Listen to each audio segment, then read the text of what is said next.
Its team getting that paint. Maxey with the steal off a Monk, and he slams for two. Hurts looking left, lofting left, going for the end zone, and he's caught. Go to work. Embiid fouled. Count it. Joel Embiid. Defense is what you're looking for. With 5, Hurts taking a deep shot. He's done his Bagley. Fox blocked. Wow, great defensive play.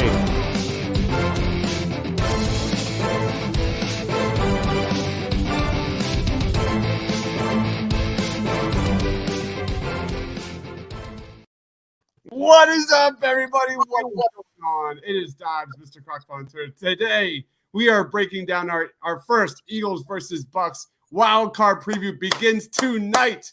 And we are going to talk about our top 3 matchups to watch for on Sunday. Joining me, as always, my man, he is Rob. Follow on Twitter at Philly_Madness. What's going on, Rob?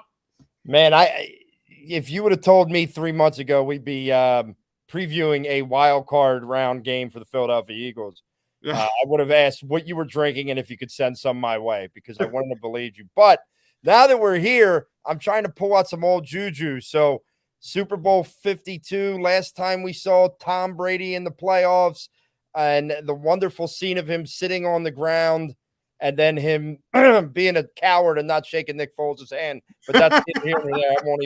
That's all I'm going to say about that. But looking forward to a wild card playoff round and what was deemed a rebuilding season for the Philadelphia Eagles. It's unbelievable. It's unbelievable where we have come. But let's go behind enemy lines. And my man, James, he is the deputy editor of Bucks Nation, host of the Locked On Bucks podcast. Follow him on Twitter at Locked On Bucks. He is James. What's going on, man? What's happening, guys? Happy to be here. Happy to talk about a playoff game. And I'm sure you guys are excited because probably won't get to talk about a second one. But we'll Before we went live, we were reminiscing of the Eagles versus Bucks back in 2001, I believe. 2002. 2002. Yeah. Playoff. Oh man, I go back to when I think the Eagles opened up Lincoln Financial Field against the Bucks. Do you remember that, Rob? That was the following year. So they ended opening week. Yeah, they ended the vet against the Bucks. They turned in my head. And then they opened the link, losing, I believe it was like 19-0. They got shut out. Blew out. Yeah. It was an awful, awful game. LJ Smith, they ran a fake field goal down by 2 scores in the third quarter. And LJ Smith had a wide open touchdown, very similar to JJ Arcega-Whiteside last week. And he dropped it as well. So, Joe Jurevicius had one of the best catches I have ever seen in that Monday night game to open open the Eagles stadium, where it was in the corner of the end zone, and he bats the ball in the air, spins around the defender, and then makes a diving catch. Joe Jurevicius 2 touchdowns in that game, and then the whole Bucs season after that went to just absolute crap. That's right. The Eagles went to the NFC Championship again and lost again to the Carolina Panthers that year. But then they went to the Super Bowl the following year. Yes. We finally got there. We could talk about Terrell Owens. He wants to be a Buccaneer. We could talk. Listen, you guys have had enough drama at that wide receiver position. The last thing you need is Mr. Sit-Ups in the driveway. Take your locker room. All they would need Terrell Owens for 3rd and 3, 4 yards. That's all you need. Yep. Which is why I thought they should have signed Larry Fitzgerald, but that's a story for another day. Yeah. All right. Let's kind of get caught up with everything the Tampa Bay Buccaneers, man. James, lay it on us. What is the state of the Tampa Bay Bucks as they stand here getting ready for this wild card matchup? Really the big story is health, right? This is a team that has battled injuries from literally the first quarter of the season, where Sean Murphy Bunting dislocates his elbow in the first quarter against the Dallas Cowboys. He's out for an extended period of time. Then they lose Jamel Dean, and they lose Gronk for a few weeks. They lost Antonio Brown to injury and suspension. They lost Chris Godwin for the season. They lost Mike Evans for a game. They've lost Leonard Fournette, Levante David. Literally every starter except for Tom Brady and the offensive line has basically been hurt at some point. And it's been about, overcoming the adversity. Well, now this week against the Eagles, they get Shaquille Barrett back. They get Jason Pierre-Paul back. Looks like Levante David is in line to play. We're going to know more later in the week on that. Jamel Dean, Bruce Arians said, is the biggest question mark for him. He's the player that BA is most unsure about, which lends some credence to maybe Cyril Grayson. Even though he had a hamstring injury in that final game against the Panthers, he might be able to go. They said it's not as severe as they thought. So you have Brashad Perryman stepping in. You have Leonard Fournette coming back to team up with Keyshawn Vaughn, who has run well the last couple of weeks, as well as Le'Veon Bell, who has played well for the Bucs the past couple of weeks. So it's all about getting healthy, and they're getting healthy at the right time, getting these key players back, because if the Buccaneers are going to be able to defend the title and be able to make a deep run into the playoffs, you have to have Shaq. You have to have JPP. You have to have Levante David, who is the most criminally underrated linebacker in football, maybe in football history. This guy is nothing but a consistent, dominant force, and he has like one Pro Bowl to show for it, no all pros. He's a phenomenal player, and Devin White is better when Levante David is on the field. So, I mean, that's, the long and the short of it is it's all about the health for the Buccaneers, and they're getting pretty much healthy. Love it, man. Levante David is an absolute monster.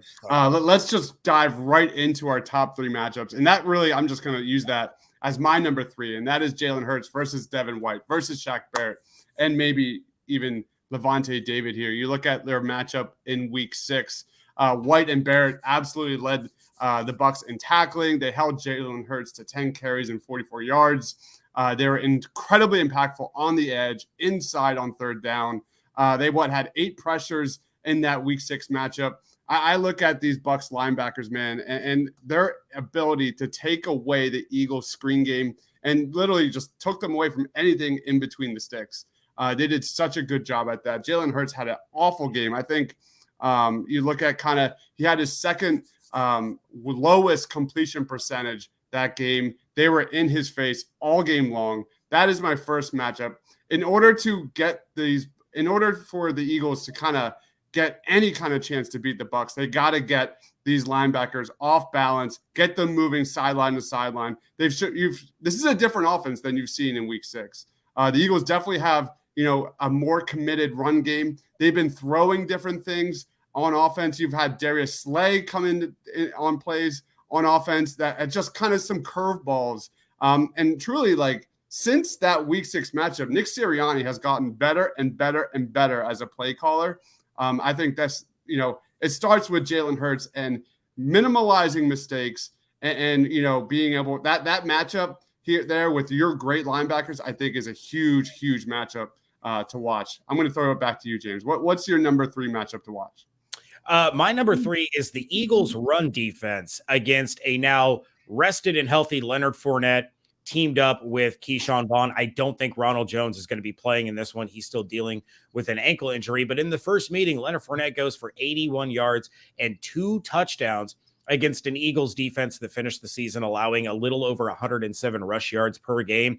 In the last 2 weeks, you've had Keyshawn Vaughn with 60 rushing yards and 2 touchdowns. He's contributed 26 receiving yards on 4 catches. So he is starting to get a little bit more work as a pass catcher out of the backfield, but a lot of that has gone to Le'Veon Bell. Le'Veon Bell isn't running great, but he is producing in the passing game, so he does still provide that threat. He has had a couple of bursts where it'll keep defenses honest, but back to playoff Lenny, right? He suffered the hamstring injury against the Saints in that shutout primetime game. He's been working the past couple of weeks, and he's ready to go. So are they going to be able to lean on Leonard Fournette and open some things up for Mike and for Gronk and for Cyril and for Brashad, Cameron Brate, maybe even OJ Howard? I doubt it. Never mind. Forget OJ Howard. That won't happen. But Leonard Fournette can dictate exactly how this game goes against a defense that's very susceptible to the run. I fully agree with that. What about you, Rob? Yeah, I mean, I'm gonna go in a way that you're not gonna stop Tom Brady, but your only chance to even think about remotely containing, I'll say, is to take at least some weapons away. Well, Darius Slay has been the guy to take away number one receivers this year. He's been tremendous all year. He's a Pro Bowler. He really, if you look at the stats, has just done great in his matchups. So I look for my number 3 at Darius Slay versus Mike Evans. Look, we'll talk about some of the other options later, but to me, for the Eagles to have a chance, you cannot be getting beat by Mike Evans. You know, he can't be this wide open guy running all over the place for Tom Brady to just pick the Eagles defense apart. Now, a lot of that falls on the defensive coordinator, who none of us here in Philly are very high on, and Jonathan Gannon, but he cannot play soft zone coverage and say, oh, we don't want to blitz Tom Brady because all these stats. Listen, you're not supposed to be here. If you're the Philadelphia Eagles, you got to throw everything at this guy. Even if you get burned on a blitz, it's better than sitting back and letting Tom Brady dink and dunk down the field. But for me, Darius Slay has got to do what he's done for most of the year and take Mike Evans really essentially out of this game for the Eagles to even have a chance. And that's only one option. So we'll talk about more as we go forward. Yeah, absolutely. My number 2 is Josh Sweat versus the Tampa Bay Buccaneers offensive line, which is arguably the best in the NFL, period.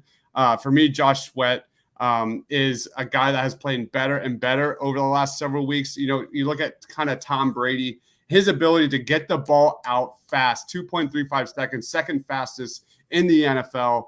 No other offense has a lower percentage of sacks allowed per pass attempt this season than the Tampa Bay Buccaneers.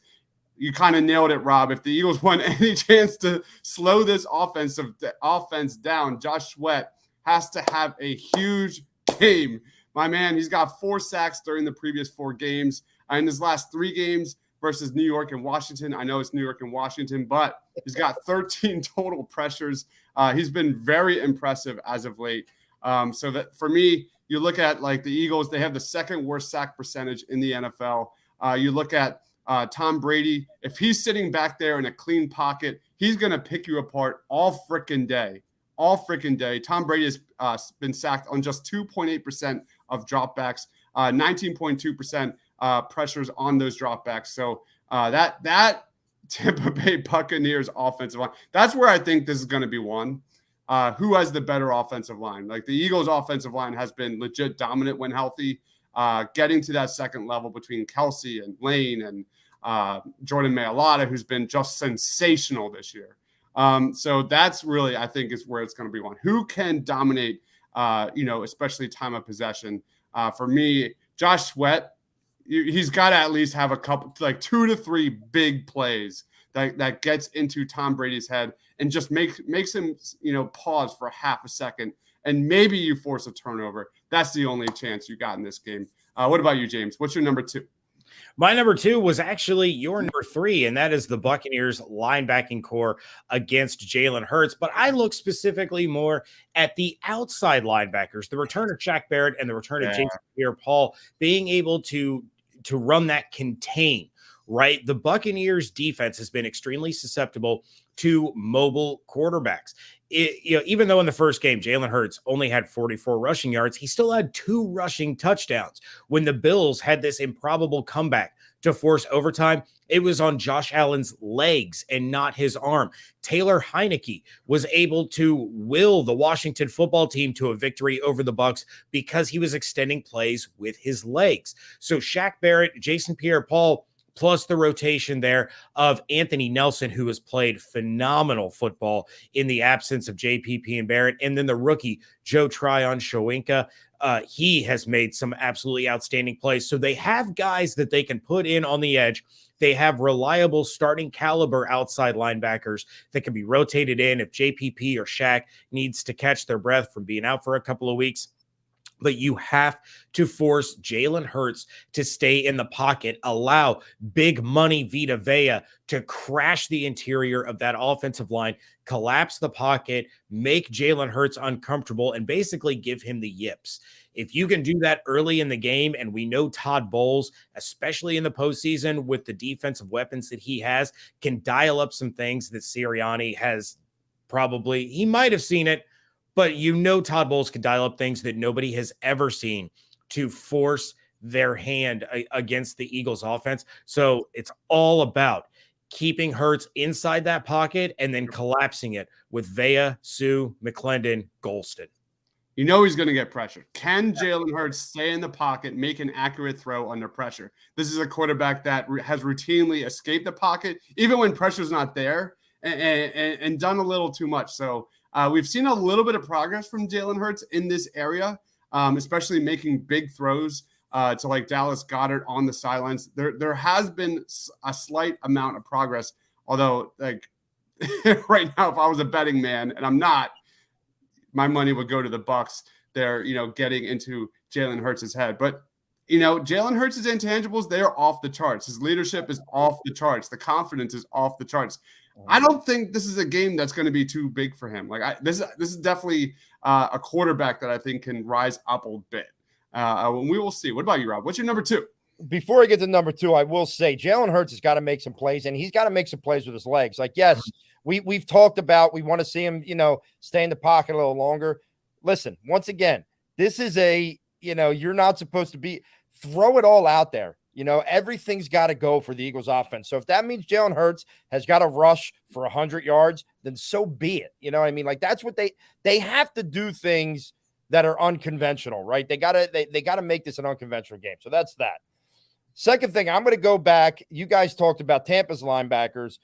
The second weapon that the Eagles need to try and neutralize, in my opinion, in this game is a guy that back in Super Bowl 52, he was quiet for a while and then exploded, and that is Gronk. That's Rob Gronkowski. And the issue is, I would love to say Rob Gronkowski versus this player. We don't have this player. We don't have the linebacker. So it needs to be a combination of TJ Edwards, a combination of maybe Rodney McLeod coming down from the safety position. They maybe go into a dime defense and having another nickel back in or something, or dime back in. It's something like that. They have to figure out a way. Like, look, Gronk's going to get his, right? Him and Brady have a connection like we haven't seen. But you've got to be able to neutralize it. You got to make it so that when he catches it, he goes down right away. It's got to be catch and tackle, So you have to know where he is at all times. The Eagles linebackers have got to be at their best game of the season. And frankly, their safeties do too, because I think you're going to need a little bit from both. It's not like you could say, all right, we have this linebacker, you go cover Gronk and we'll be good. You're going to have to switch it up. You're going to have to give him different looks. I don't even know. I mean, maybe do they put their nickel back? Do they put Maddox on him every now and again just to throw something different at him?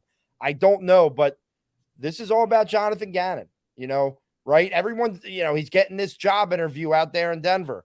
Well, prove that you can stop somebody that isn't a high school quarterback like Garrett Gilbert or Jake Fromm from State Farm or any of that crap. All right. Prove you can actually defend against a really good offense before you start talking about becoming a head coach.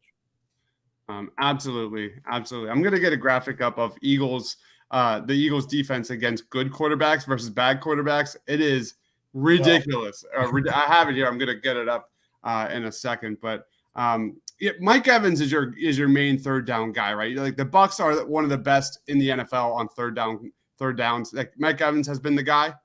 I mean, up until a couple of weeks ago, it was Godwin. You wanted to move the sticks, the ball went to Godwin. And even though he's been out since that Saints game, he still had almost 100 catches on the season. He's got like 20 more receptions than Mike Evans does. I think he finished with 96, 98 right in there. But you guys, we've watched Tom Brady for 22 years, right? The third down guy is whoever's open. And so he'll look to Mike Evans. Absolutely. He'll look to Gronk, but Cameron Brate is moving the sticks. Brashad Perryman is moving the sticks. Tyler Johnson, Cyril Grayson for a couple of weeks. Those are guys that Tom Brady trusts. And we saw up until the injury how much he was trusting Leonard Fournette in those situations where he would, even if it's 3rd and 7, he would dump it off to Fournette and Fournette would get 8 yards. So I don't think you can really point to one singular guy now that Chris Godwin is out is like, okay, it's third down. They're looking to this guy first. It's a combination of a lot of guys stepping up and making plays. Nice. Here is that graphic where you look at, the Yeah. difference between the Eagles' wins and losses. All losses have pretty much gone against the top quarterbacks played here. Tom Brady had a 102.1 quarterback rating versus the Eagles, just carved up the Eagles between the sticks. That's kind of been Gannon's forte here this year. Don't give up the big play. And they've done that. They've limited the big plays for the majority of the season. The problem is, against good quarterbacks, he just gets eaten alive. He plays too soft on the what, Rob? Yeah. I was going to say, you cannot play like that against Tom Brady. Yeah. You can't. I mean, it's just like, I get, when you look at statistics and Tom Brady versus the blitz is really good. That don't matter. Like, that's the only chance you have is that Tom Brady has a pedestrian game. I'm not even going to say a bad game because I don't know if Tom has too many of them, but he's got to be pedestrian. And how do you do that? You got to make him uncomfortable. You got to get him off his spot, just like any other quarterback. But that's easier said than done. I know that they love their front four, but you're not getting Tom off his spot with that front four. You better send an extra rusher basically all night. Basically all night. Yeah, and you have to do it early. You have to do it early in the game because once he gets comfortable in the losses that we've seen against teams like the Washington football team or the New Orleans Saints, they are getting to Tom very early in the game. And that has caused Tom throughout the season to start to make that internal clock of his speed up just a little bit. And it causes him to be a little bit off. The timing routes are off. He's throwing a little bit too early, even when he's not pressured, when he's being protected. So if the Eagles are going to do that, it has to be in that first drive. If you let the Buccaneers take the ball 75 yards for a touchdown on their opening drive, Tom's going to be comfortable all day long. He might have a bad drive or two, but if you pressure him on 3 straight plays, get a hand in his face, knock him down, sack him, and then you turn around and you do it again on that second drive, it's going to create a snowball effect for the rest of the game. That's the pattern we have seen in Buccaneers losses this year. Yeah, and that's my number one is Tom Brady versus Jonathan Gannon. That's everything in terms of like what we're looking at from Philadelphia. Gannon's defense has been better and better and better this second half of the season, but a lot of that is who have they played. It definitely has attributed to that. A lot of that has been also Nick Sirianni and his offense dominating time of possession, the number one rushing attack in the NFL. They've done a great job, especially Nick Sirianni has done a great job of kind of, as the season progressed, kind of modeling and modifying this offense a little bit better than this season started around Jalen Hurts. Like you don't see Jalen Hurts stepping back and throwing 40 times anymore in a game. He's in that 20 to 25 range. They've done a really good job of getting the ball out fast. Jalen Hurts has done a better job at staying in the pocket and making better throws, although that's still a work in progress. And they've done really good in the red zone. So for me, it is all about Jonathan Gannon. Can he adjust that defense? Can he be more physical at the line of scrimmage? You're not going to be able to give Tom Brady all the time in the world. Just rush for and hope to God, it works out okay. Because that's what he does. Jonathan Gannon, wants quarterbacks to kind of make mistakes and bets on opposing quarterbacks to make mistakes. Tom Brady's not going to do that. Nope. Tom Brady's going to just eat you alive and find the mismatch, expose it, and exploit it. So for me, Jonathan Gannon, they don't blitz a lot, but the craziest thing is when they do, it is pretty effective. So that is the storyline of the game. Can the Eagles again get to Tom Brady, get in his head, maybe force a turnover too, and maybe you got a chance? What about you, James? What's your number one matchup? My number one actually is what Rob just talked about, and it plays off of what you were just discussing, and that is you take away the Bucs' number one weapon with Darius Slay, right? That's the goal. That's the objective, is to try to remove Mike Evans from this game as much as possible. There's no Godwin to back him up. There's no Antonio Brown to back him up. You're looking at Tyler Johnson and Cyril Grayson and Brashad Perryman and Scooter Scotty Miller. The mismatch that Brady can exploit are the Bucs tight ends against the Eagles. So that's my number one. That's going to be the story of the game. It's going to be a lot of Gronk, but it's also going to be some Cam Brate, and it's probably, honestly, I know I joked earlier, OJ Howard's going to get some looks in this game. In the first match between these two teams in week 6, there was no Gronk. He was dealing with the rib injury that he suffered against the Rams. Cameron Brate and OJ Howard combined for 9 receptions, 75 yards, and a touchdown. You throw Gronk into the mix now, and the Buccaneers have been running a lot of 3 tight end sets, especially since Godwin went down, when we saw Mike Evans out, and Antonio Brown out. So a lot of 3 tight end sets with 3 tight ends that can all catch the ball. You don't know which one's staying in to pick up that extra blitzer. You don't know which 2 are going out. You know Gronk is going to find his way up that seam at some point and get an explosive play of 25, 30 yards. He did it he had 4 explosives against the Panthers this past week. So that's the matchup that Tom is going to look for. He's going to look to 87, he's going to look to 84, and he's going to look to 80, especially if Slay is shadowing Mike Evans all over the field and Mike is having any kind of issues trying to get open, get any kind of separation. The Eagles, correct me if I'm wrong, Rob, but this is a surprisingly okay season for this defense against tight ends. Other than Dalton Schultz, there hasn't been, unlike last year, last season, they were carved up by tight ends. It was unbelievable. It was so bad. But I think it's been okay. Yeah, and I think a lot of that was when they got rid of Eric Wilson, they put TJ Edwards in the role. I think TJ Edwards has played much better from that middle linebacker position than what they were getting early in the year. For a while, what's that? They're 7 or 8-2 or something along those lines since and that transition. Yeah, and for a while until he got hurt, Davion Taylor had played exceptional.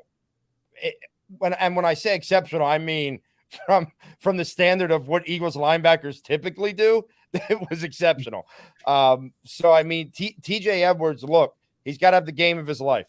He's got to have the game of his life. I mean, there's just no doubt about that. The defense has to have the game of their life. But that kind of takes me to what my number one is. And honestly, I don't have a ton of faith that the defense is going to have the game of their life. So is there another way the Eagles can kind of defend Tom Brady without the defense? Yes. The best defense sometimes is a good offense that can keep Tom Brady over on the sideline. And the way you do that is you've got to be able to run the football. Now, the Eagles have been great, but they're going up against a pretty staunch tack. Vita Vea is a monster on the inside. He just eats up blocks. But if the Eagles are able to run the ball and dominate time of possession like they have, it's going to give them an opportunity to be in this game and possibly steal it. But you cannot go away from it. Yes, Jalen Hurts is good to make some plays with his arm. No doubt about it. But you've got to stick to what got you here. You've got to stick to why you went 7-2 down the stretch. And that's running the football with whoever's back there, whether it's Miles Sanders, Jordan Howard, Boston Scott, Kenny Gainwell. It doesn't matter. You've got to stick to that. Now, Nick Sirianni showed me a ton this year. Regardless of what happens in this game, I watched this guy adjust his entire offense when it wasn't working. So he showed me a lot. Don't get stupid now that it's in the playoffs. You got to be who you are. The Eagles, for the first time in a couple years, probably since the Super Bowl year, have an identity. They know who they are. We know who they are. You got to go out and do it. If you remember the Saints game earlier this year, the Saints came in as the number 1 rush defense in the league. Yeah. And everybody was nervous because we're like, does Nick change it up? Is he go? And he didn't. And they ran the ball down their throats. And it's not just the running backs. It is Jalen Hurts running the football as well. Yeah. You have no chance if you try and deviate from what got you here. So it's the Eagles rushing attack versus that Buccaneers defense, who, with guys coming back, is still a very, very good defense. James, real quick, because I want to hear your kind of thoughts on this Tampa Bay rushing defense. They're the 3rd best rushing defense in yards per game allowed, but they're 15th in yards per carry. Are they that good? What should Eagles fans expect from this rushing defense? the rushing defense has faltered a little bit later in the season. And a lot of it is predicated by all the injuries that they suffered. Sure. I think teams, the Bucs overall have held teams to such low rushing totals. Number one, because they are a very good run defense. You are going to have guys that break free and get some big gains. We saw Abdullah have a really good game against the Bucs last week. Khalil Herbert ran for 100 yards. Josh Allen did a great job running the ball. But what you're seeing is teams start to get away from the run so early in the game when they've fallen behind, 14-0 or 17-7 or whatever it is. And then the Bucs start to kind of pile on and teams just abandon the run game. So yes, I will say they are absolutely one of the better run defenses in the NFL, especially with Sue and Vea. William Golston is a drastically underrated run stopper. And then the tandem of Devin and Levante there. But teams abandon the run so quickly that they just can't accumulate the kind of stats that, some of these other run defenses have allowed. All right. Let's wrap it up. First of all, thank you so much for joining, James. I'm going to let you plug your stuff here, but I also want just a way too early score prediction of what goes down on Sunday, man. Floor is yours. Yeah, of course, I'm the deputy editor of BucsNation.com. I will have my game preview up over there on Friday. I write the game previews every single week. And then my co-host David Harrison and I on the Locked On Bucs podcast, Buccaneers Talk, 5 days a week, Monday through Friday. Coming up, a show that your listeners will probably be interested in, my co-host David, and then the Locked On Eagles host will do what we call a crossover episode on Thursday. Just like this, kind of going back and forth, getting to learn about the other one, talking about some key matchups and things like that. And of course, the Locked On hosts are absolutely fantastic. So make sure you check that one out on Thursday. You can listen to the Eagles feed and give them the download. It's fine. And Quentin, I see you in the comment section. Tom Brady did have a good game in Super Bowl 52. He really did. It was the defense that was awful. I think that was the most yards Brady has ever thrown for in a Super Bowl. Was against the Eagles. He had a great game. But Quentin, all due respect, you're insane. The Eagles are not putting on the Bucs. And it's BUCS. You're talking about Ohio State, and we don't talk about Ohio State. They're terrible. We like that. My guy's an NBA fan. I don't know what to say. Oh, well, that's fair too. I do I do love the Milwaukee Bucks. They're fun to watch, but real quick, Allen Iverson. Amazing. I miss him so much. And most comfortable shoes of all time. But I'm going to go. Obviously, I'm going to pick the Buccaneers. I do think even without some of the weapons that they have offensively, they are the better team. Now, the Eagles are trending up. I think Jalen Hurts is a phenomenal weapon for the Eagles, and he is going to be an absolute force as he continues to develop in the NFL game. He's so much fun to watch, but I'm going to take the Buccaneers 30-17. I think they're going to get the job done, getting all these guys back on the defensive side of the ball. If Jamel Dean plays, this is interesting. If Jamel Dean ends up playing, this will be the first time that the entire Bucs starting defense will be on the field together since week 1 against the Dallas Cowboys. That's crazy. Yeah. I don't like hearing that, James. This is not good. Yeah, you can look at it. Listen, not that we're normally glass half full people in Philadelphia, but you can look at it and say no continuity. They haven't been there to get I don't know. They seem to get it together in the playoffs last year, so maybe it'll strike twice. And now they got Coach Sherm on the sideline. Richard Sherman placed on IR. He's going to be filling the role of coach and helping out that young secondary. Real quick, I'll throw this up too. I'm sure you Eagles fans will love it, given the MVP debate. That's what we're rolling with. I mean, how can you argue that? The dude is leading the NFL, and how many he has career highs this year. Like at 40, outstanding, 44 years old. Yeah, I know. Tom Brady's a guy I love to hate, but it doesn't mean I don't respect him as a football player. Absolutely. I may hate, like I'm not gonna lie, like I hate the whole off the field, suave, cool, and honestly, it's just me being a hater, but it doesn't mean that I don't respect his game. I mean, geez, I find myself to be fortunate to have grown up in the era of getting to watch as a young kid the Joe Montanas and the Steve Youngs, and then as I got older, Peyton Manning, Tom Brady, Drew Brees. I mean, we really, our age group, our generation has seen the best quarterback play. And here's this guy at 44 years old doing what he's doing. It's hard not, you got to respect his game. I may not like the way he kisses his son and all that stuff, but they're there.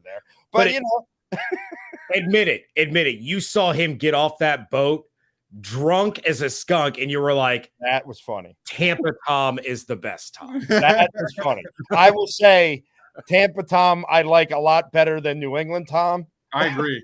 100%. Especially when he got off and they had to like carry him away from the cameras because they didn't want to ruin that persona of Tom.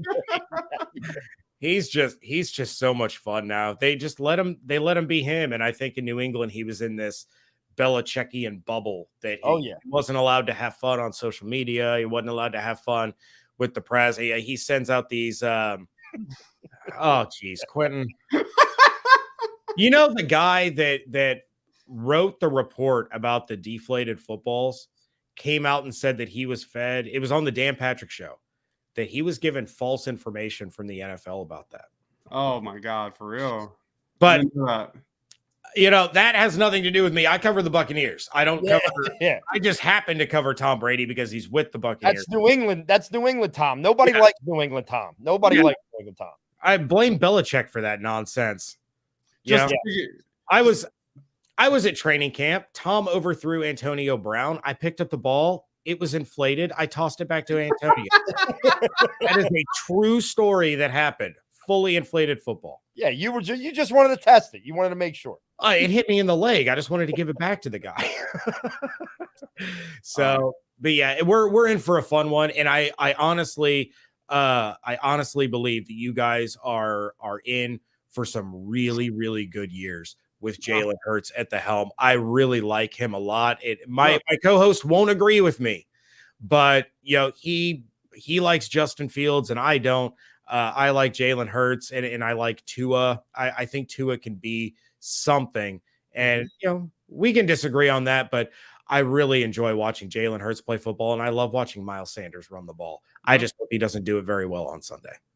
Miles Sanders is one of the most frustrating Eagles there is, because as many times as he breaks like a 20-yard run, he fumbles the ball. Yeah, he's got a broken hand. He has a broken hand. I almost don't want him to play because he fumbles the ball when he has two good hands. Now he only has 1.5. I don't know what the hell's going to happen. I don't know. He's going to be using that stuff from Little Giants where they get all the sticky in between. I have never been more nervous about, I'm waiting for that first run, him to just drop the ball because his hand has pins in it. If Devin White or Antoine Winfield Jr. come at him with a head of steam. I mean, we saw Antoine Winfield Jr. stripping guys in the postseason last year, creating those turnovers. They will absolutely target Miles Sanders if they know that he's having trouble holding on to the ball. They will take it from him. Oh yeah. Oh, that's been a major concern with Miles Sanders. As good as he looks at times, the dude has a lot of mental breakdowns that just intolerable, like penalties to not getting out of bounds when he should be, just things like that have been mind-numbing. But overall, just so Jalen Hurts wise, there's been a lot of in and out about his play this year. I think people are in about him starting next year, but that doesn't mean he is the franchise quarterback going forward. That's how I see this. That's how because you look at this draft class, it's not good. I think he has earned the right to start next year, but for me personally, that doesn't mean we're winning a championship within the next 5 years with this guy. There's just too many holes to fill when you have a quarterback with that deficiency to get the ball accurately down the field consistently and make reads go through his progressions. He is not like the progress has been very bare minimum in that regard. So I just want to say thank you so much, James, for joining me. It's been a ton of fun, man. I wish you nothing but the best on Sunday. It's going to be a blast. It's going to be a blast. Tampa's got a lot of Philly fans down there, right? And Philadelphia. Tampa has a lot of everything fans. It's a transplant city. Yeah. So, people adopt. That's how I started following the Bucs. My dad was a Cowboys fan, and he was living in St. Petersburg in '76 when they got the team. So the Bucs became his second team. Then Jerry Jones buys the Cowboys, fires Tom Landry. My dad says, "I hope he rots in hell." So he became a full-fledged Bucs fan. So it's just a transplant city. That's really all there is to it. And so there's a lot of people that, when their home team comes to town, they rep those colors, but the rest of the year they rep the Bucs. So I'm sure there will be some Eagles fans there, but according to, I believe it was Tick Pick, most expensive playoff ticket out there is the Bucs and the Eagles. Well, there are 3 travel agencies that I know of in this area running trips down there. The one thing that the Eagles fans do is they travel. They don't care how much things cost. They travel. I was down in Tampa years ago for a game. It was the one where the Eagles decided to kick the flag, Jerome McDougal, and then lose on a 62-yard field goal with 19 seconds left. Rodney Barber's 2 pick sixes? Yeah, that game was horrendous for 90% of it. Then Westbrook got a screen pass touchdown with 19 seconds to go to give the Eagles the lead, and then Jerome McDougal kicked the flag like an idiot, and they kicked a 62-yard field goal and crushed my hopes and dreams. I'm pretty sure that was also the game where McNabb was puking all over the place because it was like 109 degrees. They ran out of water. The stadium, it's why I can't fully embrace Tampa, because when I was there, they ran out of water. So we had to attempt to drink beer, which is not a big deal, except it did not help in the 120 degrees. And they had us all the way up at the top of the stadium. Oh, absolutely. So the sun was just beating on me. Yeah, and then the Eagles, if I remember correctly, were wearing their black jerseys because the Bucs opted to wear white. Yeah. And McNabb was puking everywhere. Those were good times. Good times. So fun. And just so you know, piggyback off what Rob said about Tom Brady, he is the Mariano Rivera of Philadelphia. I hate the guy, but I respect the hell out of him. Man. He's just terrific. But thank you again, James. Absolutely. Thank you so much for joining at Locked On Bucs on Twitter. Just BucsNation.com. Amazing content. For Rob, for James, for myself, for watching, guys. Stay awesome, everyone. This team hitting that paint. Maxey with the steal off a Monk, and he slams for 2. Hurts looking left, lofting left, going for the end zone, and he's caught. Go to work. Embiid fouled. Count it! Joel Embiid. Defense is what you're looking for. With 5, Hurts taking a deep shot. He's got his Fox blocked. Wow, great defensive play.